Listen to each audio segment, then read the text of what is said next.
우리 이렇게 한번 고백할까요? 예수님의 부활이 나의 부활입니다.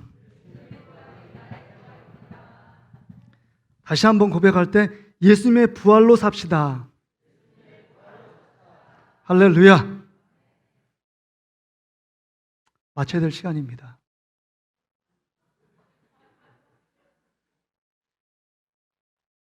저희 일부 예배 때는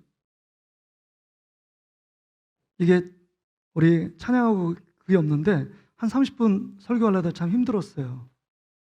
저는 5분만 설교하려고 했거든요.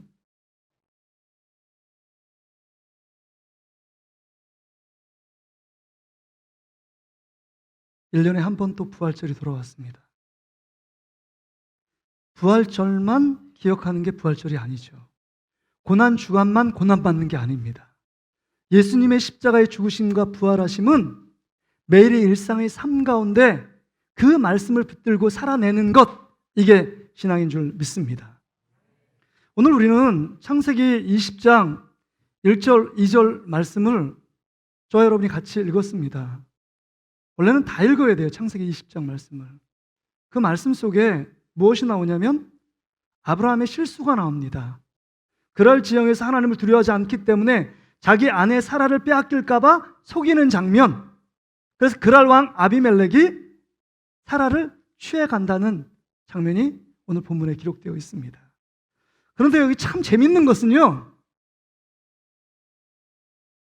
지금 사라의 나이가 몇 세인지 아세요? 89세. 아브라함 나이가 99세입니다. 아브라함은 꼬부랑 할아버지가 됐고 사라는 꼬부랑 할머니가 됐습니다. 지금 99세, 100세도 이렇게 허리 굽지 않고 곱게 이렇게 다니신 분도 있지만 그럴 나이예요. 근데 여기서 질문이 뭐냐면, 아니 뭐가 그렇게 매력이 있다고 자기 아내를 빼앗길까 봐, 그 아내 때문에 자기가 죽임당하고 아내를 취할까 봐 누이 동생으로 속이는 어처구니 없는 짓을 했느냐 하는 겁니다. 왜요? 지금 사라가 너무 매력적이기 때문이에요. 두 번째 질문은 이거예요. 그랄 왕 아비멜렉입니다. 왕은요 모든 것을 할 수 있어요. 내가 정말 취하고 싶은 아내, 젊은 아내에 취해서 아내로 삼을 수 있는 권력과 힘이 있어요. 그 위치입니다. 그런데 뭐가 부족해서 89세 할머니인 사라를 자기 아내로 취해 가고 있느냐 하는 겁니다. 이렇게 하니까 문제가 심각해지잖아요. 창세기 20장이 그냥 어떤 아브라함이 거짓말 시킨 거, 믿는 사람은 거짓말 시키면 안 된다, 아니면 하나님의 끝까지 사랑하는 자를 보호하고 지킨다, 이것으로 단순히 넘어가야 될 장이 아니라는 겁니다. 분명히 창세기 20장에 분명히 기록한 목적이 있어요. 어떤 소통 강사가 이런 얘기를 하더라고요. 남자들 잘 들어보세요. 20대 남자도 20대 여자를 원한다. 30대 남자도 20대 여자를 원한다. 40대 남자도 20대와 결혼하고 싶다. 50대 남자도 20대와 결혼하고 싶다. 저 정도면 아닙니까 이거? 근데 60대도 20대를 원한다. 20대만 여자예요. 89세 여자 아닙니다. 그럴 왕이 눈이 띄었어요? 시력이 떨어집니까? 89세 할머니를 자기 아내로 취해 가고 있습니다. 이건 말도 안 되는 일입니다. 그렇게 여자들이 많은데요, 그럴 지역의 왕입니다. 아비멜렉은. 뭐가 부족해서 취향이 독특합니까? 할머니를 모시고 자기 아내로 삼아요? 아내 된 사라를 복양해야 될 위치예요, 그랄 왕이. 이거 분명히 뭐가 이상합니다. 그렇죠? 이 본문을 왜 기록했느냐 하는 것입니다. 이 본문을 기록한 목적, 이게 여러분 앞뒤 본문을 보셔야 돼요. 20장이 지금 그 내용이라면 지금 그 앞에 있는 19장입니다. 근데 19장은 건너뛰어야 돼요. 왜냐하면 19장은 소돔성의 멸망, 조카 롯이 왜 멸망당했는지 그 장면이 삽입되어 있어요. 그러니까 아브라함 가정의 이야기는 여러분 18장에 나와 있습니다. 18장, 그 다음에 20장, 21장 이렇게 배열되어야 돼요. 19장이 삽입절이기 때문에. 18장이 어떤 내용이냐? 하나님이 아브라함 가정에 신방갑니다. 인간의 모양으로. 그리고 아브라함이 극진히 대접을 해요. 대접한 다음에 그 대접을 받고 나서 하나님 뭐라고 얘기냐? 내년에 너희 가정에 아들이 있으리라 이렇게 선포하십니다. 약속하셔요. 그럴 때 아브라함이 믿지 못했습니다. 왜냐하면 자신도 늙었고 그것을 저 기둥 뒤에서 숨어서 듣고 있는 사라는요 비웃고 있어요. 저 누군지 몰라도 내 상태를 지금 알으면 그 말 못할 텐데, 나는 벌써 여자의 기능이 끝났고 생리도 끝나서 여자의 생리적인 모든 것들을 끝나고 죽은 것 같은 몸이기 때문에 나는 도저히 임신할 수 없는 몸이 되었어. 저렇게 말하는 거 불가능해. 나 임신할 수 없는 여자야 라고 하며 비웃은 겁니다. 그래서 하나님이 너 내 말을 비웃었냐? 이런 말이 나와요.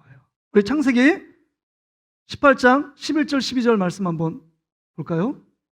같이 한번 창세기 18장 같이 한번 읽겠습니다. 시작. 아브라함과 사라는 나이가 많아 늙었고 사라에게는 여성의 생리가 끊어졌는지라. 사라가 속으로 웃고 이르되 내가 노쇠하였고 내 주인도 늙었으니 내가 무슨 즐거움이 있으리요. 즐거움이 없다는 거예요. 이젠 다 끝났다는 겁니다. 아들을 가질 수 없다는 거예요. 하나님이 그렇게 말씀했지만 가질 수 없다고 말합니다. 그런데 하나님이 그 말씀을 듣고 창세기 18장 14절에 이렇게 말씀합니다. 이 한 절이 하나님 아버지의 능력을 대변하는 거예요. 여호와께 능하지 못한 일이 있겠느냐? 할렐루야. 여호와께 능하지 못한 일이 있겠느냐? 기한이 이를 때 내가 네게로 돌아오리니 사라에게 아들이 있으리라. 아들이 있겠다고 분명히 말씀합니다. 누가복음 1장에 동정녀 처녀인 마리아에게 가브리엘 천사가 얘기합니다. 너에게 아들이 있으리라. 청청명령 같은 말씀을 하시잖아요, 천사를 통해서. 그럴 때 나는 남자를 모르는데 어떻게 임신할 수 있습니까? 절대 불가능합니다. 그러니까 가브리엘 천사가 하나님 말씀을 대신하잖아요. 여호와의 말씀이 능치 못함이 있겠느냐? 할렐루야. 지금 말씀을 선포했기 때문에 그 이후로 어떻게 됩니까? 18장 지금 20장에 이제는 사라와 아브라함의 몸이 바뀌는 겁니다. 어떻게 구체적으로 바뀌었는지 모르지만 어느 정도냐? 아브라함이 사라를 볼 때 너무 아름다운 거예요. 이 아내 때문에 내가 죽기 일보 직전이에요. 뿐만 아니라 사라가 얼마나 그렇게 정말 회복되고 여성성이 다시금 회복되고 아름다운 옛 젊음을 회복했는지 그 왕이 그 모든 여자를 다 뒤로하고 사라를 자기 아내로 취해 갑니다. 몸이 부활한 거예요. 사라가 부활했습니다. 다시 회복된 것입니다. 완전히 여성으로서의 기능이 회복되어 21장 2절부터 5절에 보니까 100세의 아브라함, 그 다음에 90세의 사라가 약속 그대로 이삭을 낳습니다. 이삭의 뜻은 뭐냐? 웃음이라는 거예요. 사라, 너 기둥 뒤에서 비웃었지? 진정한 기쁨, 진정한 웃음은 내가 줄 수 있어. 하나님이 줄 수 있다. 이렇게 말씀하며 이삭을 부를 때마다 하나님이 주신 아들이라고 생각하지 않았겠습니까? 여러분, 이 말씀을 통해서 제가 너무 비약한 말씀일까요? 아닙니다. 지금 18장에 하나님이 능력 있게 너에게 자식을 주겠다고 말하니까 20장에 몸의 구조, 몸의 기능 다 회복되었고 21장에 이삭을 낳는 놀라운 축복을 받은 것입니다. 그럼 21장이 기적이 아니라 20장이 사라의 몸이 변화되고 회복되고 부활한 게 진짜 기적 중에 기적인 줄 믿습니다. 그런 믿음, 그런 능력을 행하시니까 자연적으로 그 기적의 열매가 이삭이에요. 그 말씀은 제 말이 아니라 신약의 히브리서 기자가 11장의 믿음의 장을 얘기하면서 히브리서 11장 11절 12절에 이렇게 말합니다. 죽어갔던 몸이 회복되었대요. 한번 보세요. 믿음으로 사라 자신도 나이가 많아 단산하였으나, 임신하지 못한다는 거죠. 인태할 수 있는 힘을 얻었으니 이는 약속하신 일을 미쁘신 줄 알았습니다. 12절 보세요. 이러므로 죽은 자와 같은 한 사람으로 말미암아, 사라가 태가 죽은 거예요. 단산이니까요. 하늘의 허다한 별과 또 해변의 무수한 모래와 같이 많은 후손이 생육하였느니라. 할렐루야. 그 사라의 부활의 역사들을 통해서 수많은 자손, 바다의 모래알처럼 하늘의 별처럼 어마어마한 믿음의 자손들을 낳게 되었다고 말씀하는 겁니다. 그 삶 속에, 구체적인 삶 속에 아브라함의 가정을 통해서 이루어진 놀라운 축복의 역사들이 창세기 20장의 말씀에 기록되어 있는 겁니다. 그것만이 아니에요. 로마서 4장 19절에 이렇게 또 기록하고 있습니다. 사도 바울은 그가 100세가 되어 자기 몸이 죽은 것 같고 사라의 태가 죽은 것 같음을 알고도, 자 보세요, 모세도 죽었고 그 다음에 사라도 죽었어요. 그럼에도 불구하고 믿음이 약해서 그 믿음으로 말미암아 하나님의 약속, 하나님의 말씀이 능치 못함이 없겠느냐? 이 말씀을 다시금 돌이켜 믿음으로 하나님의 놀라운 기적, 부활의 역사를 아브라함과 사라가 이루었다는 사실입니다. 말씀을 결론 내기를 원합니다. 부활은 2000년 전에 죽으신 예수 그리스도 그분만 믿는 게 아닙니다. 부활에 대한 오해예요. 뿐만 아니라 죽어서 천국 가는 부활, 그것만이 부활이 아닙니다. 그런 부활을 생각하고 믿기 때문에 우리 삶에 변화가 없어요. 진정한 부활의 기쁨이 나의 기쁨이 되지 않습니다. 그러기에 고린도전서 15장 부활장으로 알고 있는 그 장에서 분명히 말씀하시잖아요. 나는 부활의 첫 열매로 왔다. 나를 믿는 모든 사람도 동일하게 나와 같이 부활한다. 할렐루야. 여러분, 그러기에 이 고난주간과 부활, 예수 그리스도의 십자가의 죽으심과 부활하심은 복음의 핵심이고, 성도가 날마다 정말 가슴에 정말 그것을 쥐고 함께 그 말씀 안에 말씀이 주신 풍성한 은혜를 붙잡고 나갈 때 우리가 어떤 고난도, 어떤 어려움도, 어떤 환난도 뚫고 승리하게 될 줄 믿습니다. 그래서 사도 바울이 얘기하잖아요. 내가 그리스도와 함께 십자가에 못 박혔다. 날마다 고백하는 거예요. 고린도전서 15장 31절, 난 날마다 죽노라. 그리스도의 십자가의 죽음을 자기가 늘 되새김질하는 겁니다. 나의 욕심도 죽었고, 나의 죄악도 죽었고, 나의 음란함, 거짓말하는 모든 나의 자의 이기심도 죽었고, 이제 나는 누구로 사느냐? 주님이 나와 함께 부활하신 그 주님의 생명력, 주님의 능력으로 산다. 내가 그리스도와 함께 십자가에 못 박혔나니 그런즉 이제 내가 사는 것은 아니요, 옛자 늘 죄짓기를 좋아하고 주님 말씀에 불순종하고 주님이 원하시는 반대방으로 갔던 그 모든 자는 십자가에 죽고 이제 내 안에 사시는 분은 예수 그리스도라고 고백합니다. 내 안에 사시는 분은 예수 그리스도니 이제 나를 사랑하사 나를 위하여 자기 자신의 생명을 버리신 예수 그리스도를 믿는 믿음 안에 산다. 이게 갈라디아 2장 20절 아닙니까?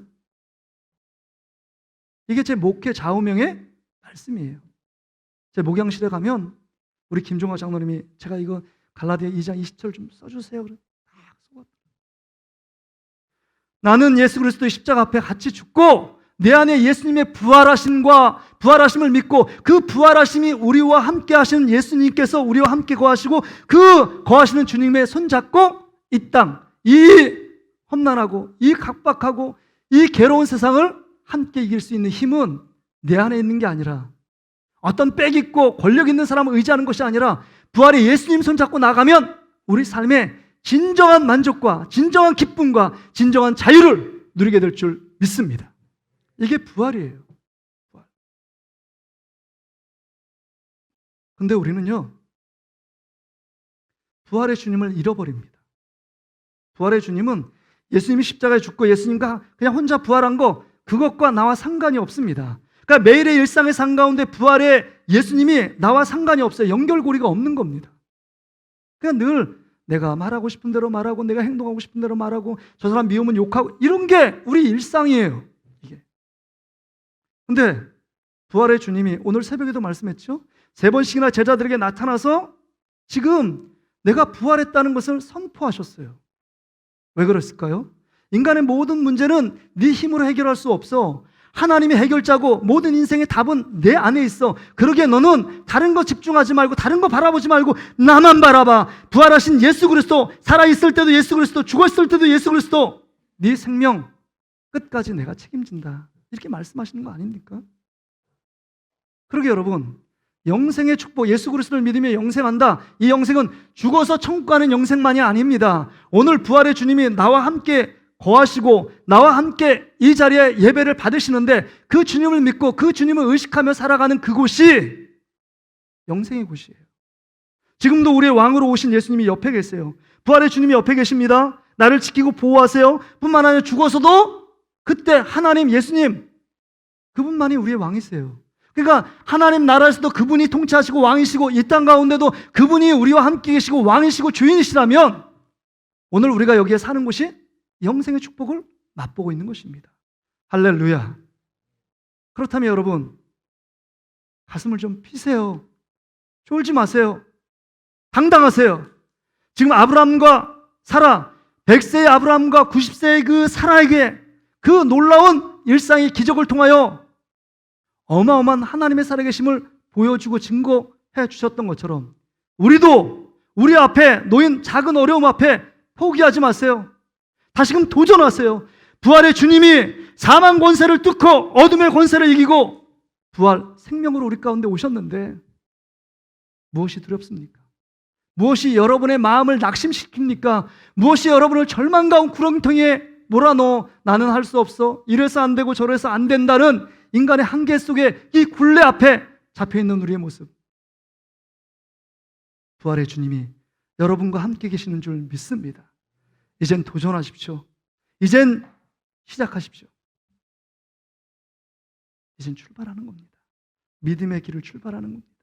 예수님이 우리와 함께 계셔서 부활의 주님이 우리와 함께 계신 줄 믿고 부활의 주님으로 살아가는 삶, 이게 주님이 기뻐하시는 삶이에요. 유진 피터슨이 쓴 여러분 이런 책이 있어요. 일상 부활로 살다, 이런 책이 있어요. 일상 부활을 살다. 이 책에서 사단의 전략이요, 이런 전략을 이제는 버렸대요. 다른 사람을 방탕하게 만들고 술 취하게 만들고 음란하게 만들고 더러운 죄악들을 하게끔 하는 거 이제 포기했대요, 사단.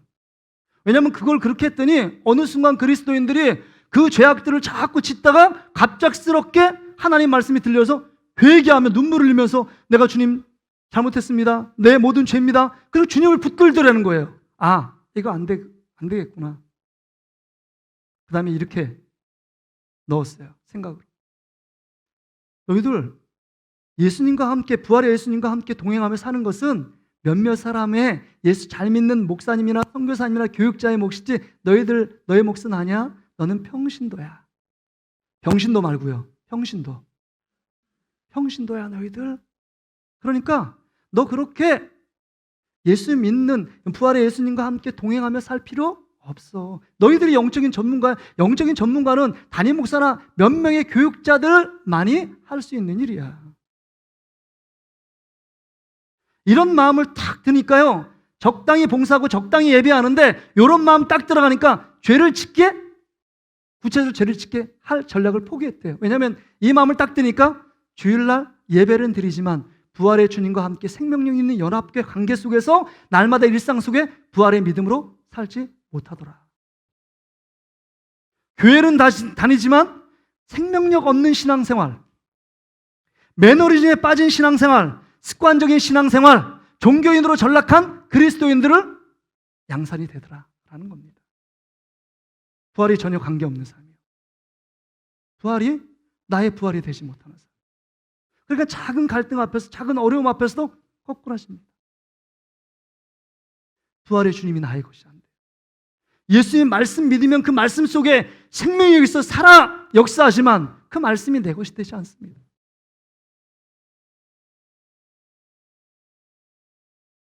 여러분의 영적인 상태는 어떻습니까?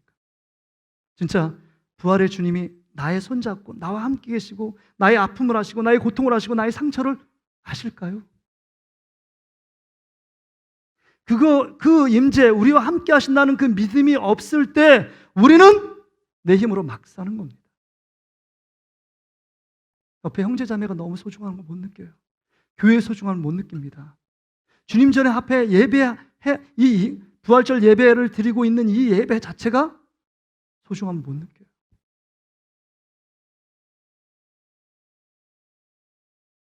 지금 어떤 분은 왜 이렇게 소란스러워? 예배가 왜 찬양만 해? 부활절인데? 왜 성찬 시간에? 이런 거를 판단하고 있는 그분은 아직 부활의 주님께 집중하지 못하는 겁니다. 부활절 뭐 해야 되는데요? 주님만 찬양하면 다 끝 아니에요?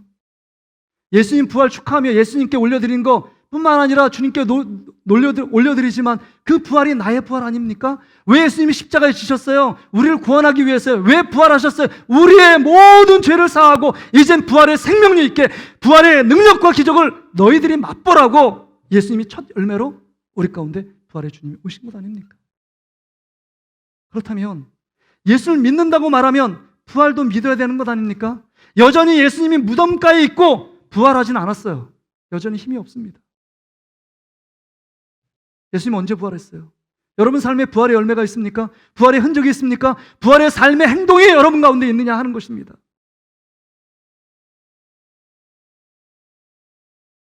아무리 오래 믿어도 예수님이 부활하신 예수님과 함께 동행하지 않으면 늘 사단의 노략물이 되고 사단에 끌려다니는 겁니다.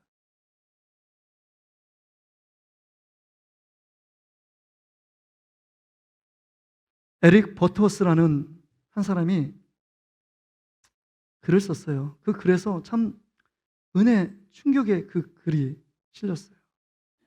전쟁통에 다리 두 쪽을 잃은 상해 용사가 있었어요.